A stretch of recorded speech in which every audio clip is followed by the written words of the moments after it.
പ്രിയ വിദ്യാർത്ഥികളെ, നിങ്ങൾ +1 വിദ്യാർത്ഥികളാണോ? നിങ്ങൾക്ക് മൂന്നാം അലോട്ട്മെൻറ്റിൽ താൽക്കാലികമായി അഡ്മിഷൻ എടുക്കാൻ കഴിയുമോ എന്നതാണ് നമ്മൾ ഇന്ന് ചർച്ച ചെയ്യുന്നത്. തീർച്ചയായും മൂന്നാം അലോട്ട്മെൻറ്റിൽ നിങ്ങൾക്ക് താൽക്കാലിക അഡ്മിഷൻ ലഭിക്കുകയില്ല. മൂന്നാം അലോട്ട്മെൻറ്റിൽ താൽക്കാലിക അഡ്മിഷന് വേണ്ടി നമുക്ക് പറ്റത്തില്ല. പകരം നമ്മൾ സ്ഥിരമായി അഡ്മിഷൻ എടുക്കണം, പെർമനൻ്റ് അഡ്മിഷൻ എടുക്കണം.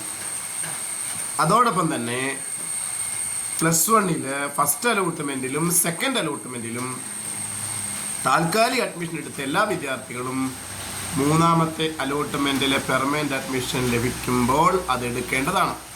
അപ്പോൾ അവർ സ്കൂൾ ചേഞ്ചിന് കൊടുത്ത് കാണും. സ്കൂൾ മാറിയിട്ടുണ്ടെങ്കിൽ ആ മാറിയ സ്കൂളിലേക്കും, മാറിയില്ല എങ്കിൽ ആദ്യം കിട്ടിയ സ്കൂളിലേക്കും പെർമനൻ്റ് അഡ്മിഷൻ എടുത്ത് അഡ്മിഷൻ ഉറപ്പുവരുത്തേണ്ടതാണ്. അതോടൊപ്പം VHSCയിലെ വിദ്യാർത്ഥികളും ഇതേ പ്രൊസീജിയർ തന്നെയാണുള്ളത്.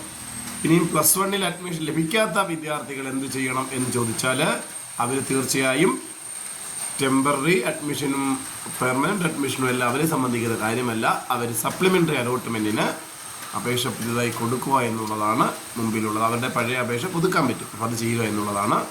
അപ്പോൾ ഈ വിവരങ്ങളാണ് നിങ്ങൾ ഷെയർ ചെയ്തത്. ഈ വിവരങ്ങളൊക്കെ മറ്റ് വിദ്യാർത്ഥികളിലേക്ക് നിങ്ങൾ എത്തിക്കുവാൻ വേണ്ടി ഈ ചാനലൊന്ന് ഷെയർ ചെയ്യുകയും അതോടൊപ്പം തന്നെ അതിലെ സബ്സ്ക്രൈബ് ചെയ്യുകയൊക്കെ ചെയ്തു കഴിഞ്ഞാൽ നിങ്ങൾക്ക് തീർച്ചയായിട്ടും ഇതുപോലെയുള്ള ഒത്തിരി അപ്ഡേറ്റുകൾ, നിങ്ങൾക്ക് പ്രയോജനകരമാകുന്ന അപ്ഡേറ്റുകൾ ഈ ചാനലിൽ ലഭിക്കും. അപ്പം എല്ലാവർക്കും ഒരു നല്ല ദിനം ആശംസിക്കുന്നു. Thank you.